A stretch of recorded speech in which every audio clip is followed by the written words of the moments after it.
A fast-moving wildfire hit Spokane so quickly, neighborhoods were evacuating while homes were already burning.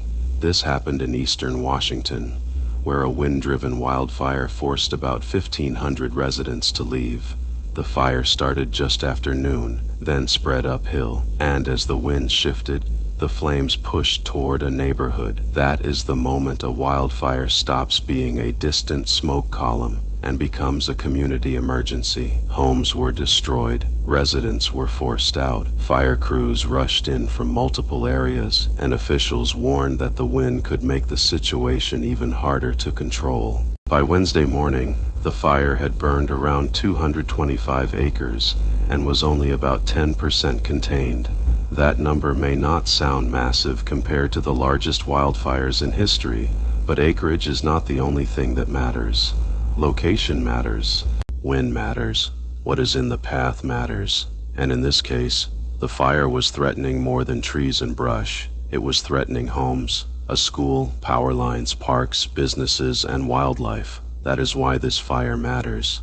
A wildfire does not have to burn thousands of acres to change lives. It only has to reach the edge of a neighborhood.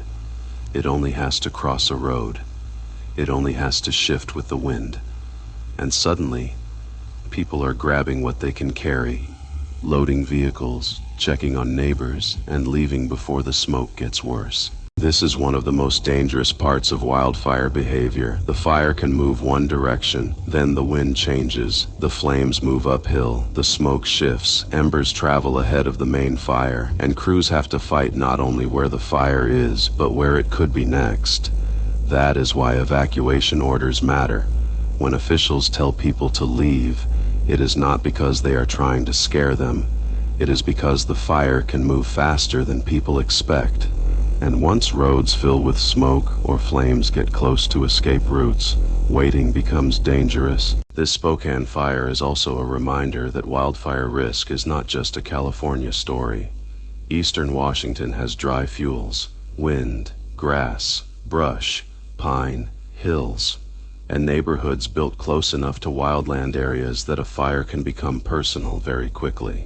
This is the wildland-urban interface, the place where homes and wildland fuels meet.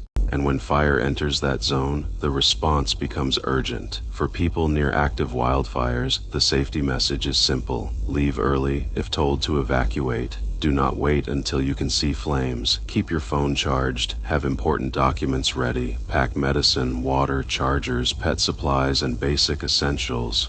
No more than one way out. And follow official emergency updates, not rumors or random social media posts. If smoke is heavy, stay indoors if you can. Use filtered air when possible. Avoid outdoor activity, and watch for changing evacuation levels. This fire began fast. It spread uphill. It shifted toward homes. It forced evacuations, and it destroyed property before many people outside the area even knew it was happening. That is why Stormscapes follows these stories, because sometimes the biggest warning is not the size of the fire. It is how close it is to people. Follow Stormscapes, the Sky Files for wildfire updates, severe weather, earthquakes, volcanoes, strange sky events, and real-time disaster tracking. Visit stormscapes.xyz for more updates, because when the wind shifts, a wildfire can become a neighborhood emergency in minutes.